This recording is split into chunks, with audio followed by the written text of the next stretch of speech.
In this video, you'll be learning about some special cases of System Verilog classes. They're parameterized classes, abstract classes, and interface classes. You'll be learning about where to use them and how to write these classes, and also you'll be seeing some examples of using them. Parameterized classes. You can pass parameters to a class while defining the class, and you can pass different values to these parameters while instantiating objects of this class. That is, to use parameterized classes, first you have to define a parameterized class and then you have to pass parameters to the objects of this class.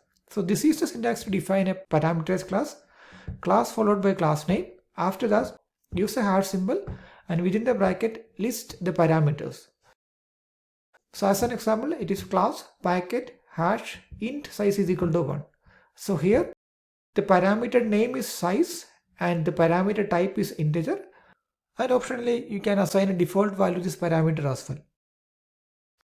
Now once you have defined a class like this, then you have to pass parameters while instantiating the declares of this object, and for that, before giving the object name, you have to use a hash symbol and within the bracket pass down the parameters.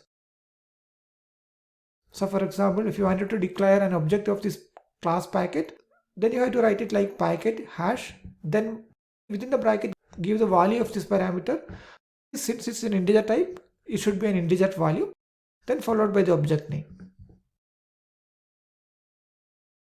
Here is a full class example. So class packet hash symbol. Here we are declaring two parameters, a size and d size. And this class got three members. The first member command width is fixed, but you can change the width of this member variables address and data just by changing the value of these parameters, because we are using these two parameters in the width definition of these two variables. And these parameters are available everywhere in the class. You can use them within the functions as well. So as an example, a function set properties will use these two parameters a underscore size and d underscore size to get the correct width of the address and data and assign them to these data members. As a convention, the names of the parameters are typically written in capital letters, even though it's not a requirement for System Verilog. Now, once you define a class like this, then you can declare objects of this class somewhere else in the program like packet p1. For the first object p1, we are not passing any value to these parameters at all. It is possible because we have assigned a default value to both of these parameters. Now if you just assign packet hash 16p2, then it will be treated as a first parameter, and if you pass two integer values while declaring the object, the first value will be taken to the first parameter and the second value to the second parameter. You can also pass the values of the parameters with the names, something similar to that you use in a module declaration, like packet hash within the bracket dot a size, again within the bracket value of this first a size parameter, comma dot d size, then value of this second parameter, etc. So this is the syntax to define and use parameterized classes. So in this example, we have only used value parameters, that is the parameters that we pass to this class first to specify a value of some variable. Now also it's possible to pass the type of the variable. So that's another use case of parameterized classes. So in this case, you will be using the type keyword along with the parameter list. So here is the syntax to use type parameter, class packet hash within the bracket in the list of parameters. If you wanted to specify it as a type parameter, then use the keyword type, then followed by the parameter name, and optionally you can specify a default type for this parameter.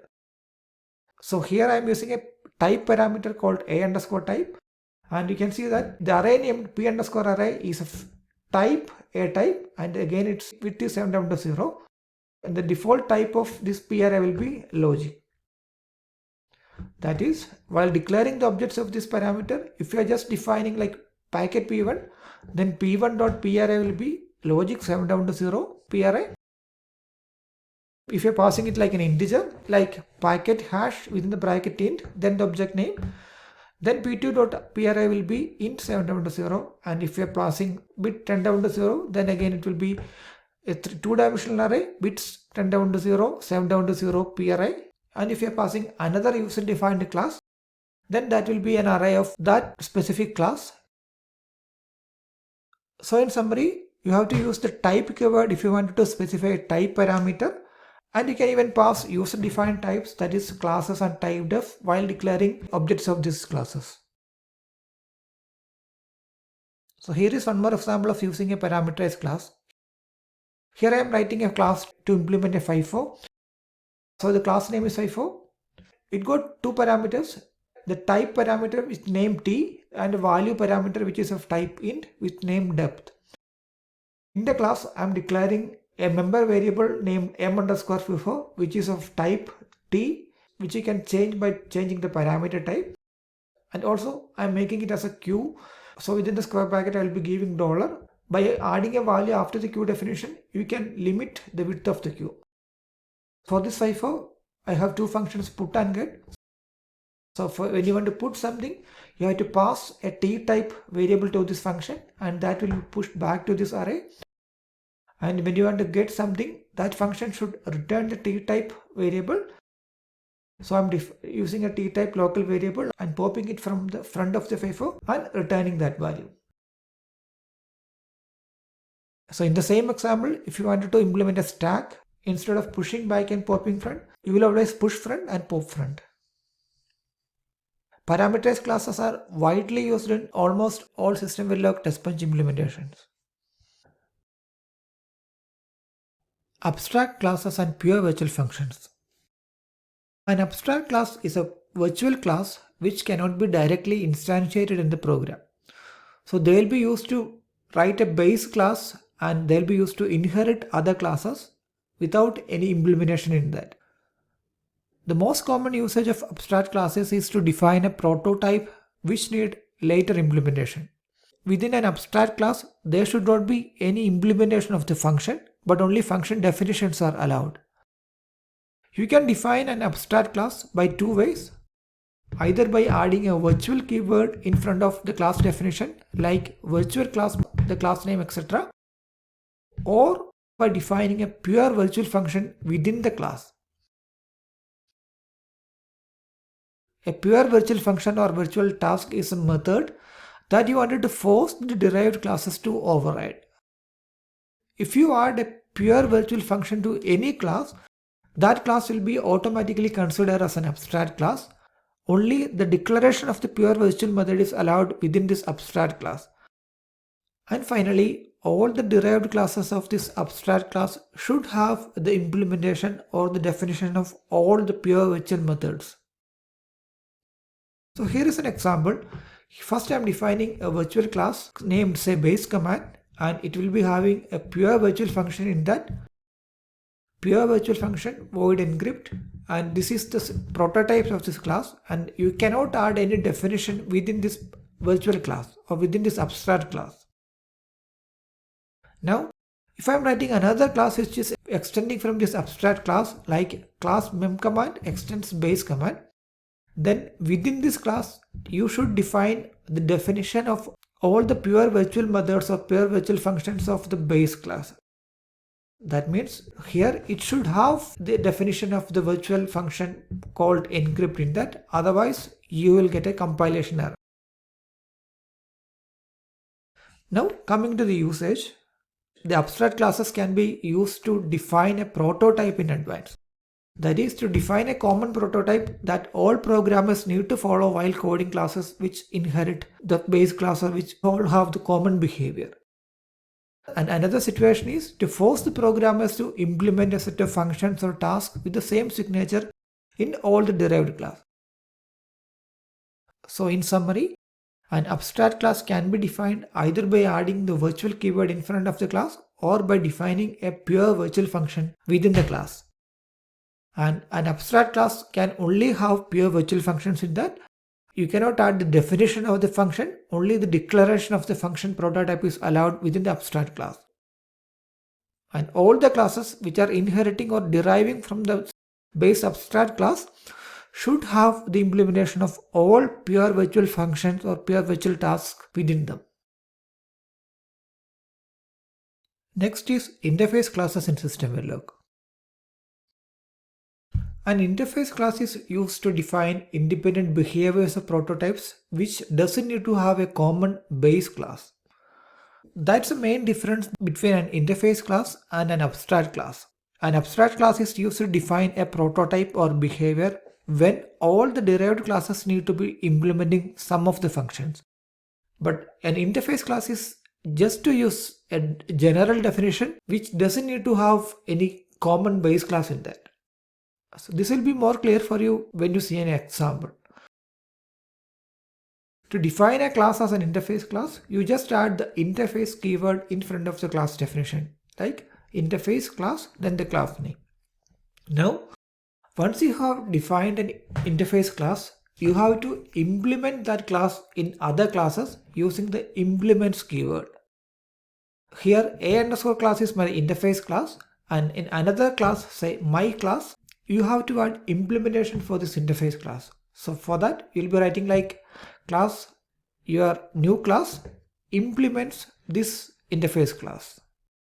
Again, a single class can implement any number of interface classes, like class my class implements A class, B class, C class, etc.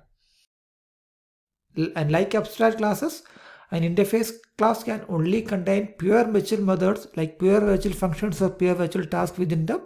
Then also it can contain type declaration and parameter declarations. So again, it's used for prototyping, but the usage is slightly different from that of abstract classes.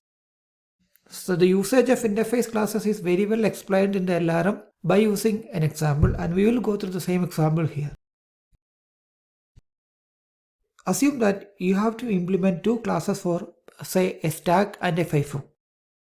So for both of these classes, you need to have a put and get method, and the implementation of this put and get will be different in different classes.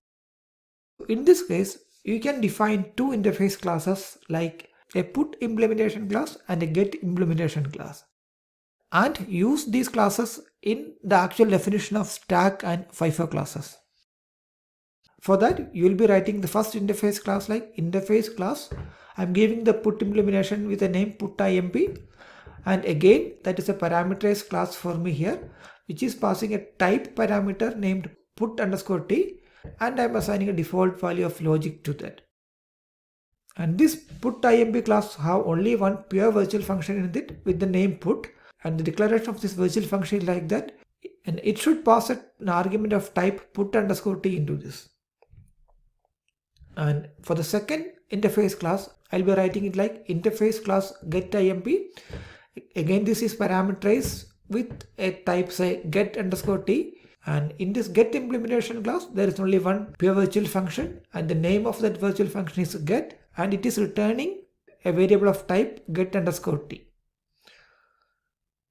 Now you will be using these two implementations to write a stack and FIFO classes. Class FIFO parameterized with two parameters. First is a type parameter named t, and next is a value parameter of type int with name depth and a default value of 1. And after the parameter definition, you can see that it writes like implements put_imp, get_imp. Again, these two classes, that is put_imp and get_imp, need a parameter in that. So we'll be passing the same type parameter named t into the put implementation and the get implementation class.